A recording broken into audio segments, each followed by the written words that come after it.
আমরা সবাই চাই মার্কেটের ডাইরেকশন আগে থেকে বুঝতে, তারপর ট্রেড নিতে। কিন্তু যতবারই ট্রেড নিই, মার্কেট ঠিক আমাদের বিপরীতেই চলে যায়। মার্কেট শুরুতে আপনার দিকেই চলে, কিন্তু হঠাৎ আপনাকে বের করে দেয়, তারপর শুরু হয় আসল মুভ। এটা কম বেশি সবাই ফেস করেছে। কিন্তু আপনি কি জানেন কেন এমন হয়? এটা কোনো কোইন্সিডেন্স না, এটা এক নিখুঁত পরিকল্পনা। মার্কেট আগে খোঁজে ইন্টারনাল লিকুইডিটি, যেখানে আপনার মতো ট্রেডাররা আটকে আছে, তারপর খোঁজে এক্সটার্নাল লিকুইডিটি, যেখানে আসল মুভমেন্ট শুরু হয়। এই দুই দিক না বুঝলে আপনি প্রতিবারই অন্য কারো শিকারে পরিণত হবেন। কিন্তু একবার যদি এটা বোঝেন, তাহলে আপনি শুধু ট্রেড করবেন না, আপনি মার্কেটে গোপন ভাষা পড়া শুরু করবেন। Let me explain.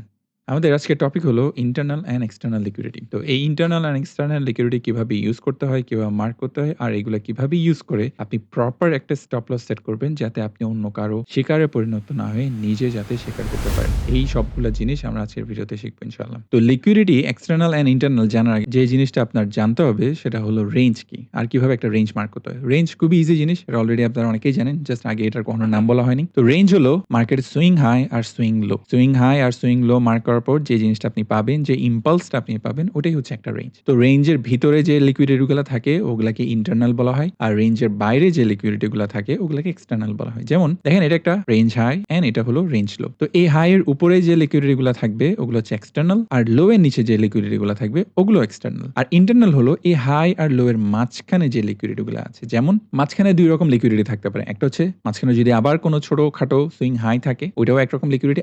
আবার কিছু ফেয়ার ভ্যালু গ্যাপও থাকতে পারে, যেগুলো আপনি লিকুইডিটি হিসেবে ইউজ করতে পারবেন। যেমন এখানে একটা ফেয়ার ভ্যালু গ্যাপ আছে, একটা থাকতে পারে বা দুইটা থাকতে পারে বা এর বেশিও থাকতে পারে, ওগুলা সবগুলা লিকুইডিটি হিসেবে ইউজ করতে পারবেন। তো এটা হলো আমাদের এক্সটার্নাল লিকুইডিটি, হাই আর লো। আর হাই আর লোর মাঝখানে যে ফেয়ার ভ্যালু গ্যাপ গুলো পাবেন বা সুইং হাই পাবেন, ওগুলো হচ্ছে আমাদের ইন্টারনাল লিকুইডিটি। তাহলে আরো কিছু এক্সাম্পল দেখি। যেমন এটাও একটা সুইং হাই, এটা একটা সুইং লো। তো এটা হচ্ছে আমাদের পুরো রেঞ্জ। এই রেঞ্জের বাইরের লিকুইডিটি গুলো হবে এক্সটার্নাল, আর ভিতরে যে লিকুইডিটি গুলো পাবো, যেমন ভিতরে আমরা ফেয়ার ভ্যালু গ্যাপ পেতে পারি বা ভিতরে কোনো সুইং হাই পেতে পারি, তো ওইটা হচ্ছে ইন্টারনাল লিকুইডিটি। এখানেও সেম জিনিস, রেঞ্জ হাই রেঞ্জ লো এগুলো হচ্ছে এক্সটার্নাল, আর এটার ভিতরে যে লিকুইডিটিটা পাচ্ছি আমরা, যে ফেয়ার ভ্যালু গ্যাপটা পাচ্ছি, ওটা হলো আমাদের ইন্টারনাল লিকুইডিটি। তো ইন্টারনাল লিকুইডিটি আর এক্সটার্নাল লিকুইডিটি ডিফারেন্সটা কি, এটা জানলে আমাদের কি লাভ হবে? তো ডিফারেন্সটা হলো এই দুইটা লিকুইডিটিকে আপনি একটাকে ইউজ করবেন ট্রেড থেকে বের হওয়ার জন্য, আরেকটা লিকুইডিটি ইউজ করবেন ট্রেডে ঢোকার জন্য। তো এখানে দেখেন, সবসময় আপনি মনে রাখবেন আপনি এক্সটার্নাল লিকুইডিটি গুলাকে ইউজ করতে চাইবেন ট্রেড থেকে বের হওয়ার জন্য, আর ইন্টারনাল লিকুইডিটি গুলাকে ইউজ করতে চাইবেন ট্রেডে ঢোকার জন্য। এটাই হলো optimal trade entry. Optimal trade entry যে প্যাটার্নটা আমি আপনাদেরকে শিখিয়েছি, ওই প্যাটার্নটা কেন কাজ করে, এই কারণেই কাজ করে। অপটিমাল ট্রেড এন্ট্রির ভিতরেই কিন্তু আসলে এই দুইটা লিকুইডিটিই থাকে। অপটিমাল ট্রেড এন্ট্রির ভিতরে আপনি দেখবেন আমরা অপটিমাল লেভেলে ট্রেড নিতে চাই। অপটিমাল লেভেলে কোথায় ট্রেড নিই? আসলে most of the time internal কোনো লিকুইডিটিতেই ট্রেড নিয়ে থাকি। আর আমরা বের হই কোথায়? কোনো লো বা সুইং হাইতে আমরা বের হয়ে থাকি, ওগুলাই হচ্ছে এক্সটার্নাল লিকুইডিটি। যেমন এই রেঞ্জটা নিয়ে যদি আমি একটু কথা বলি, তাহলে এটা হচ্ছে রেঞ্জ হাই, এটা হচ্ছে রেঞ্জ লো। এটার ভিতরে যে লিকুইডিটি আছে এটা হচ্ছে ইন্টারনাল লিকুইডিটি। আপনি এখানে ট্রেডে ঢুকতে চাইবেন, এখানে আপনি এন্ট্রি নিতে চাইবেন। এক্স্যাক্টলি এই জায়গায় নিতে হবে ওরকম কোনো কথা নেই, বাট এটা একটা ফ্রেমওয়ার্ক। এটাকে আপনি ইউজ করে এটার আশেপাশে বা একটু নিচে যে কোনো জায়গায় যেখানে আপনার স্যুট করে, আপনার প্যাটার্ন যেখানে স্যুট করে, ওখানে আপনি ট্রেড নিতে পারবেন। এখানে থাকবে আমাদের স্টপ লস, প্রাইস এখানে যাওয়ার চান্সেস অনেক কম, আর আমাদের এক্সিট থাকবে এখানে কোথাও, যেখানে আমি 2% পাবো। তো এটা হলো আমাদের ইন্টারনাল লিকুইডিটি, যেটাকে আমরা ইউজ করে ট্রেডে ঢুকছি। আর এটা হলো আমাদের এক্সটার্নাল লিকুইডিটি, যেটা হলো আমরা ট্রেড থেকে বের হওয়ার জন্য ইউজ করছি। আবার এটাও দেখেন, এটাও কিন্তু এক্সটার্নাল লিকুইডিটি, এটাকে আমরা ইউজ করছি স্টপ লসের জন্য। তো যারা ট্রেড এন্ট্রি শিখতে চান, যারা সবসময় আমাকে জিজ্ঞেস করেন যে কিভাবে ট্রেডে ঢুকবো, কোথায় স্টপ লস দিব, কোথায় টিপি দিব, তারা এই এক্সটার্নাল আর ইন্টারনালকে ইউজ করে কিন্তু ট্রেডে ঢুকতেও পারছেন, ট্রেড থেকে বেরও হতে পারছেন, এবং ট্রেডে একটা ভালো স্টপ লসও সেট করতে পারছেন। তাহলে আমরা এক্সটার্নাল লিকুইডিটি গুলোকে ইউজ করবো সবসময় ট্রেড থেকে বের হওয়ার জন্য আর স্টপ লসের জন্য, এন্ড ইন্টারনাল লিকুইডিটিকে ইউজ করবো আমরা সবসময় ট্রেডে ঢোকার জন্য। তো এই ইন্টারনাল লিকুইডিটিতে যদি আপনি ট্রেড নিতেন, 2% একটা ট্রেড পেতেন, যেটা খুবই সুন্দর একটা অপটিমাল ট্রেড এন্ট্রি, OTE। এরপর এক্সাম্পলটা দেখি। এটা একটা সুইং হাই, এটা একটা সুইং লো, তার মানে আমরা একটা রেঞ্জ পাচ্ছি। এখানে রেঞ্জের ভিতরে ইন্টারনাল লিকুইডিটি আছে, আর রেঞ্জের বাইরে যে লিকুইডিটি গুলো আছে ওগুলো হচ্ছে এক্সটার্নাল। তো প্রাইস সবসময় কি করতে চাইবে? ইন্টারনাল থেকে এক্সটার্নালের দিকে যেতে চাইবে। হ্যাঁ, কোন দিকে যাবে? অনেকে হয়তো জিজ্ঞেস করবে যে মার্কেট তো উপরে যেতে পারে। না, উপরে যাবে না। মার্কেট বা প্রাইস যদি প্রিডমিনেন্টলি ব্যারিশ থাকে, আপনি সবসময় চেষ্টা করবেন range high range low mark করতে, তারপর ভিতরে যে ইন্টারনাল লিকুইডিটি গুলো পাবেন ওগুলাতে আপনি সেল ট্রেড নিতে। ইন্টারনাল লিকুইডিটিতে আপনি সেল ট্রেড নিতে যাবেন কেন? কারণ হাই টাইম ফ্রেম ব্যারিশ আছে তাই। তো আপনি যদি এখানে একটা ট্রেড নিয়ে থাকতেন, এটাও একটা অপটিমাল ট্রেড এন্ট্রি থাকতো। এটা তো আমরা সেম ভাবেই ইন্টারনাল এন্ড এক্সটার্নাল লিকুইডিটি গুলোকে ইউজ করব। একটা এক্সটার্নাল লিকুইডিটি ইউজ করবো আমরা স্টপ লস দেওয়ার জন্য, আরেকটা এক্সটার্নাল লিকুইডিটি ইউজ করব আমাদের টার্গেটের জন্য, আর ইন্টারনাল লিকুইডিটি যেটা থাকবে ওটা ইউজ করবো আমরা এন্ট্রি নেওয়ার জন্য। এখানে একটা কথা আসতে পারে যে ইন্টারনাল লিকুইডিটি ফেয়ার ভ্যালু গ্যাপই কি হতে হবে কিনা, বা অন্য কোনো কিছু ইন্টারনাল লিকুইডিটি হতে পারে কিনা। ইন্টারনাল লিকুইডিটি আসলে দুই রকম হতে পারে। এটা আইদার ফেয়ার ভ্যালু গ্যাপ হতে হবে, না হলে এটা ভিতরে কোনো সুইং হাই বা সুইং লো হতে পারে। যেমন এখানে যদি এক্সট্রা কোনো একটা সুইং হাই থাকতো, এখানে ছিল এই হাই আর এই লো এর মাঝখানে কিন্তু একটা ছোট্ট একটা সুইং হাই ছিল, এটাও কিন্তু ইন্টারনাল লিকুইডিটি। তো ওটাও যদি থাকে আপনি এন্ট্রি নিতে পারবেন। আর যদি ওই দুইটার একটাও না থাকে, যেমন আমি এটারও একটা এক্সাম্পল দেখাই আপনাদেরকে। এখানে দেখেন একটা হাই পাচ্ছেন, এখানে একটা লো পাচ্ছেন, কিন্তু খেয়াল করে দেখেন এই রেঞ্জ হাই রেঞ্জ লো এর মাঝখানে না কোনো সুইং হাই আছে, ইন্টারনাল কোনো লিকুইডিটি আছে, না কোনো ফেয়ার ভ্যালু গ্যাপ আছে। তাহলে আমরা কি করব এখন? তাহলে আমি এখানে কিভাবে ট্রেড নেব? না, আপনি এখানে ট্রেড নিবেন না। ওরকম কোনো রেঞ্জই আপনি মার্ক করবেন না যেটাতে কোনো ফেয়ার ভ্যালু গ্যাপও নাই, যেটার ভিতরে কোনো সুইং হাইও নাই। তো ওই রেঞ্জ নিয়ে আপনি কাজ করতে চাইবেন না। এটাকে আপনি রিমুভ করে দিবেন। এটা আপনার চার্টে থাকা দরকার নেই। আপনি কোন রেঞ্জগুলো নিয়ে কাজ করতে চাইবেন? এমন একটা রেঞ্জ হাই আর লো মার্ক করবেন যেটার ভিতরে আইদার ফেয়ার ভ্যালু গ্যাপ থাকবে, নাহলে কোনো সুইং হাই বা সুইং লো থাকবে। ওগুলো নিয়ে আপনি কাজ করতে চাইবেন। তো এটা এখন লাস্ট আমাদের যে রেঞ্জটা মার্ক করলাম, সুইং হাই, সুইং লো, এখানে ভিতরে ইন্টারনাল লিকুইডিটি আছে, বাট এটা কাজ করেনি। অনেকে এটা জিজ্ঞেস করবে যে এটা কাজ করলো না কেন? প্রাইস যদি ইন্টারনাল লিকুইডিটি থেকে সবসময় আমাকে এন্ট্রি দিয়ে থাকে, অপটিমাল ট্রেড এন্ট্রি চান্স দিয়ে থাকে, সুযোগ দিয়ে থাকে, তাহলে এটা কাজ করলো না কেন? এই ট্রেডটা নিলে তো আমার স্টপ লস হিট করতে। হ্যাঁ, স্টপ লস হিট করা আসলে 10টা ট্রেডের মধ্যে যদি আপনি একটা দুইটা স্টপ লস হিট করেন, আমি বলবো there is nothing wrong with it। এটা কোনো খারাপ কিছু না। কিছু ট্রেড আপনার এগেইনস্টে যাবে। আপনি যদি এমন কোনো সিস্টেম পান যে সিস্টেমে দেখছেন আপনার একটা বা দুইটা ট্রেড 10টা ট্রেডের মধ্যে আপনার এগেইনস্টে যাচ্ছে, তাহলে আমি বলবো এটা খুবই ভালো সিস্টেম। ওটাতে কোনো সমস্যা নেই, ওটা আপনি ইউজ করতে পারবেন। যাই হোক, এটা এমন না যে আসলে সিস্টেমের সমস্যা। এটা কেন এমন হয়েছে এটা অনেকেই জানে। আমার অনেক স্টুডেন্ট জানে। ইউটিউবে যারা আমার ভিডিও দেখেছে তারা অলরেডি এই জিনিসটা জানে কেন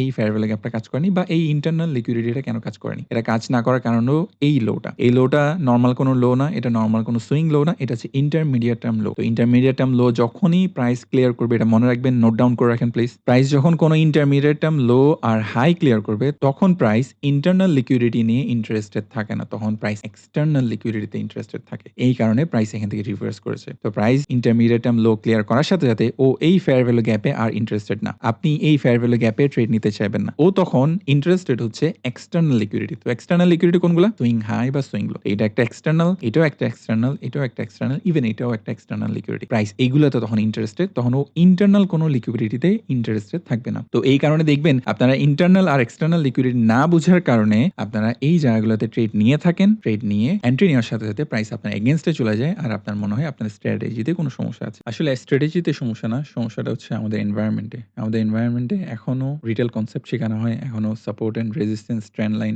ইন্ডিকেটর এগুলো শেখানো হয়। তাই মানুষ এখনো স্মার্ট মানি কনসেপ্ট শিখতেও পারছে না আর অ্যাকসেপ্টও করতে পারছে না। এই কারণে বেশিরভাগ ট্রেডার এখনো রং সাইডে ট্রেড করে থাকে। এই কারণে বেশিরভাগ ট্রেডার এখনো ট্রেডিং এর বেসিক গুলো বুঝতে পারছে না। তাই আপনি দেখতে পারবেন যেখানে আপনার সেল দেওয়া উচিত ওখানে আপনি বাই দিচ্ছেন, বা যেখানে আপনার বাই দেওয়া উচিত ওখানে আপনি সেল দিচ্ছেন। তো যাই হোক, এই কনসেপ্টগুলো আমি এখন এখানে শেখানোর ট্রাই করছি। আশা করি আপনারা এখান থেকে শিখবেন, বেশি করে প্র্যাকটিস করবেন। যদি কোনো কোয়েশ্চেন থাকে ডেফিনেটলি আমাকে করবেন। তো এগুলো ছিল বেয়ারিশ কিছু এক্সাম্পল। এখন আমরা কিছু বুলিশ এক্সাম্পল দেখব। ওখানে কিভাবে ইন্টারনাল এন্ড এক্সটার্নাল লিকুইডিটি কাজ করে ওই জিনিসটা এখন আমরা দেখব। তো এখানে কিছু সুইং লো আর সুইং হাই মার্ক করা আছে। এগুলো দিয়ে আমরা দেখব ইন্টারনাল লিকুইডিটি কোথায় ছিল আর এক্সটার্নাল লিকুইডিটি কোথায় ছিল। এই জিনিসগুলো আমরা কিভাবে এখানে ইউজ করতে পারতাম। তো এখানে এটা হলো সুইং লো, এটা হচ্ছে সুইং হাই। তো এই সুইং হাই আর সুইং লোর বাইরে যে লিকুইডিটি গুলো আছে ওগুলো হচ্ছে আমাদের এক্সটার্নাল লিকুইডিটি, আর ভিতরে যে ফেয়ার ভ্যালু গ্যাপটা থাকবে ওটা হচ্ছে আমাদের ইন্টারনাল লিকুইডিটি। তো ভিতরে ফেয়ার ভ্যালু গ্যাপটা কাজ হচ্ছে আপনাকে একটা সেটআপ দিবে, আপনি ওখান থেকে একটা এন্ট্রি নেবেন আর এক্সটার্নাল লিকুইডিটিতে আপনি বের হয়ে যাবেন। এই ফেয়ার ভ্যালু গ্যাপটাতে প্রাইস আসেনি, এটা নিয়ে আমি একটু পরে কথা বলছি। নেক্সট রেঞ্জটা নিয়ে কথা বলি। তো নেক্সট এখানে একটা লো আছে, এখানে একটা হাই আছে, এখানেও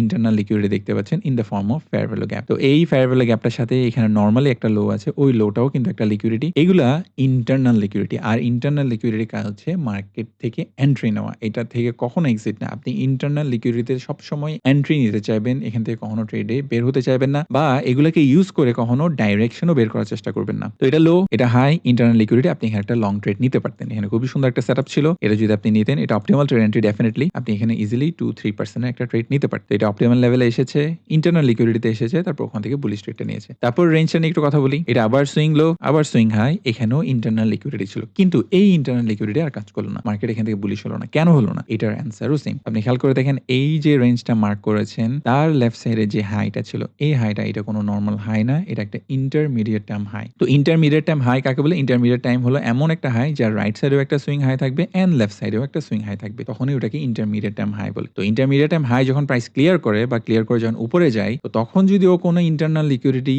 ক্রিয়েট করে থাকে, ওই ইন্টারনাল লিকুইডিটিটা ট্রাস্টওয়ার্দি হবে না, ওইটাতে আপনি ট্রেড নিতে চাইবেন না। নট অলওয়েজ, বাট বেশিরভাগ সময় দেখবেন ওইটা হোল্ড করবে না, ওখানে আপনাকে কোনো সেটআপ দেবে না। কেন? কারণ প্রাইস যখনই কোনো ইন্টারমিডিয়েট টাইম হাই ক্লিয়ার করবে, তখন ও আর ইন্টারনাল রেঞ্জের লিকুইডিটি গুলা নিয়ে ইন্টারেস্টেড থাকবে না, ও তখন এক্সটার্নাল কোনো লিকুইডিটি নিয়ে ইন্টারেস্টেড থাকবে। যেমন এটা এক্সটার্নাল লিকুইডিটি, যেমন এটা external liquidity, and as a matter of fact এই ফেয়ার ভ্যালু গ্যাপটাও এখন একটা এক্সটার্নাল লিকুইডিটি। কেন? কারণ যে রেঞ্জটা নিয়ে আপনি এতক্ষণ কাজ করছিলেন, লো আর হাই, এটার বাইরের যে কোনো ফেয়ার ভ্যালু গ্যাপ বা এটার বাইরের যে কোনো সুইং হাই লো, ওগুলো হচ্ছে এক্সটার্নাল লিকুইডিটি। তো এই ফেয়ার ভ্যালু গ্যাপটা এই রেঞ্জে যেহেতু বাইরে, এটাও একটা এক্সটার্নাল লিকুইডিটি, আর সাথে আমাদের এই দুইটা লো তো আছে। তো এই এতগুলো এক্সটার্নাল লিকুইডিটি যেহেতু এখানে আছে, প্রাইস তখন এখান থেকেই বুলিশ হয়েছে। আপনি খেয়াল করে দেখেন, ও এটাকে রেসপেক্ট করলো না, কিন্তু এইগুলাকে ঠিকই রেসপেক্ট করলো, এখান থেকেই ঠিকই মার্কেট বুলিশ হলো। তো এটা প্রতিনিয়ত মার্কেটে প্রতিদিন এটা সব জায়গায় হচ্ছে। এগুলা আপনি যদি একটু খেয়াল করে দেখেন আমার লেসন গুলা পাওয়ার পর আপনি যদি একটু প্র্যাকটিস করে দেখেন তাহলে এগুলো দেখবেন প্রায় সময় মার্কেটে এই কাজগুলাই হচ্ছে। মার্কেট সবসময় ইন্টারনাল থেকে এক্সটার্নাল এ যাচ্ছে। তো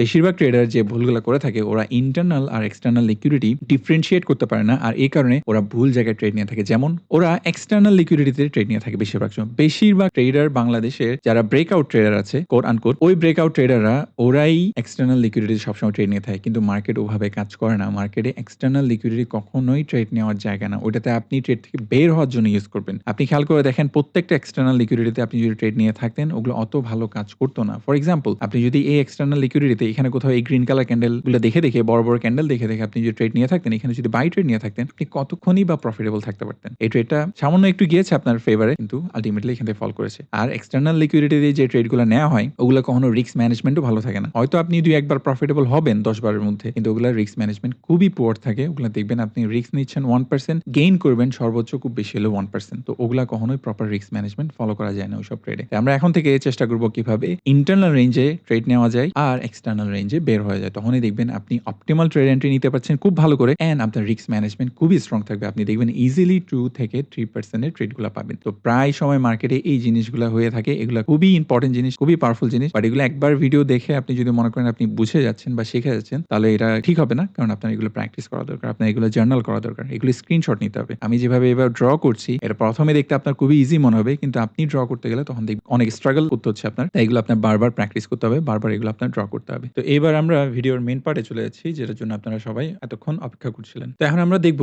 এই ভিডিওর মেইন পার্ট যেটা হলো কেন একটা বড় মুভ হওয়ার আগে আপনার স্টপ লস হিট করে তারপর গিয়ে বড় মুভটা হয়। ওই জিনিসটা আমি এখানে দেখাবো। তো এই জিনিসটা বোঝার জন্য আপনার internal and external liquidity use করতে হবে। তো এখানে খেয়াল করে দেখেন আমরা একটা রেঞ্জ পেলাম। এটা হচ্ছে সুইং লো, এটা একটা সুইং হাই। তাহলে এটা পুরোটা হলো একটা রেঞ্জ। তো আমি কি বললাম রেঞ্জের বাইরে থাকে এক্সটার্নাল লিকুইডিটি এন্ড রেঞ্জের ভিতরে থাকে internal liquidity. And internal liquidity দুই রকম হতে পারে। একটা হচ্ছে ফেয়ার ভ্যালু গ্যাপ, এটাও ইন্টারনাল লিকুইডিটি। আরেকটা হচ্ছে যেকোনো সুইং লো, বড় রেঞ্জের ভিতরে যদি সুইং লো থাকে তখন ওইটাও একটা ইন্টারনাল লিকুইডিটি। এখানে রিটেল ট্রেডাররা যে ভুলটা করে থাকে সেটা হলো ওরা যখন কোনো বড় রেঞ্জের ভিতরে বা এই সুইং হাই সুইং লোর ভিতরে আবার নতুন কোনো রেঞ্জ দেখে তখন ওরা মনে করে এটাই মেইন রেঞ্জ আর ওরা তখনই এটার মধ্যেই ট্রেড নেওয়ার চেষ্টা করে। আর এটাই হলো রিজন কেন আপনাদের স্টপ লস হিট হওয়ার পর মার্কেট ট্রু ডাইরেকশনের দিকে যায় বা কেন আপনাদের স্টপ লস হিট করে বা আপনাদেরকে ট্রেড থেকে বের করে দিয়ে তারপর কেন মার্কেটে রিয়েল মুভটা শুরু হয়। তো এটাই হচ্ছে আপনাদের সেই রিজন। এই রিজন থেকে আপনি দেখতে পাচ্ছেন আসলে এটা মেইন রেঞ্জ না। এখানের ভিতরে আপনি ট্রেড খুঁজবেন না। আপনি ট্রেড খুঁজবেন কোথায়? বড় রেঞ্জের ভিতরে। তো আপনি বড় রেঞ্জের ভিতরে ট্রেড নিলে কোথায় নেবেন? লিকুইডিটির মধ্যে নিবেন। লিকুইডিটি কোথায় আছে? ফেয়ার ভ্যালু গ্যাপে লিকুইডিটি আছে আর এই লোটার নিচেও লিকুইডিটি আছে। তো আপনি এখানে এন্ট্রি নিয়ে এখানে স্টপ লস না দিয়ে বরং যেখানে সবাই স্টপ লস দেয় কমন আপনি ওখানেই এন্ট্রি নিবেন। আর স্টপ লস কোথায় থাকবে? এক্সটার্নাল রেঞ্জের বাইরে। এটাই হলো আপনাদের লাইট বাল্ব মোমেন্ট। এই কারণেই আপনাদের স্টপ লস হিট হয়। এই কারণেই প্রতিবার আপনি শিকারে পরিণত হচ্ছেন। এখন এটা শিখার পর আপনি এক্সটার্নাল আর ইন্টারনাল লিকুইডিটি বুঝার পর এখন আপনি শিকারে পরিণত হবেন না। আপনি নিজে এখন শিকার করতে পারবেন। তো এই কমন জায়গায় স্টপ লস না দিয়ে আপনি যদি এক্সটার্নাল রেঞ্জে স্টপ লস দেন তাহলে আপনার স্টপ লসও সিকিউর থাকবে আর আপনি আপনার ইজিলি 2% টার্গেট করে ট্রেড নিতে পারবেন। তো এটা খুবই সুন্দর একটা ট্রেড ছিল। Internal range and external range use করে এই ট্রেডটা আপনি নিতে পারতেন। এই ট্রেডগুলোর কমন মিস্টেক যেটা হয়ে থাকে বা ট্রেডাররা করে থাকে সেটা হচ্ছে ওরা কোনো বড় রেঞ্জের ভিতর ছোট কোনো রেঞ্জ দেখতে ওই রেঞ্জের মধ্যে ট্রেড নেওয়ার চেষ্টা করে আর ওই রেঞ্জের নিচে স্টপ লস দেয়। তো আমরা এখন জানি আর আমরা এখন শিখেছি আমরা ইন্টারনাল রেঞ্জে কখনো স্টপ লস সেট করব না। আমরা ইন্টারনাল রেঞ্জে কি করব? এন্ট্রি নিব। তো এটাই হচ্ছে সবচেয়ে বড় ডিফারেন্স রিটেল ট্রেডার আর স্মার্ট মানি ট্রেডারদের। স্মার্ট মানি ট্রেডাররা এইসব জায়গাতে স্টপ লস সেট করে না, ওরা এন্ট্রি নেয়। এখন থেকে আপনাকে কেউ স্বীকার করবে না। এখন আপনি নিজে স্বীকার করবেন ইনশাআল্লাহ। তো এটাই ছিল আজকে আমাদের মেইন লেসন। খুবই পাওয়ারফুল একটা লেসন ছিল। কেন আপনার স্টপ লস হিট করে বা কিভাবে আপনি এখন আপনার স্টপ লস হিট করা থেকে সেভ করতে পারবেন। এই জিনিসটা আপনারা internal and external range security থেকে শিখতে পারলেন। আজকে এতটুকু রইলো। যদি কারো কোনো কোয়েশ্চেন থাকে ডেফিনিটলি আমাকে জানাবেন। ওই জিনিসগুলো নিয়ে আমরা পরের কোনো ক্লাসে ডিসকাস করে নিব ইনশাআল্লাহ। আসি তাহলে জাযাকাল্লাহ খাইর। আসসালামু আলাইকুম ওয়া রাহমাতুল্লাহ।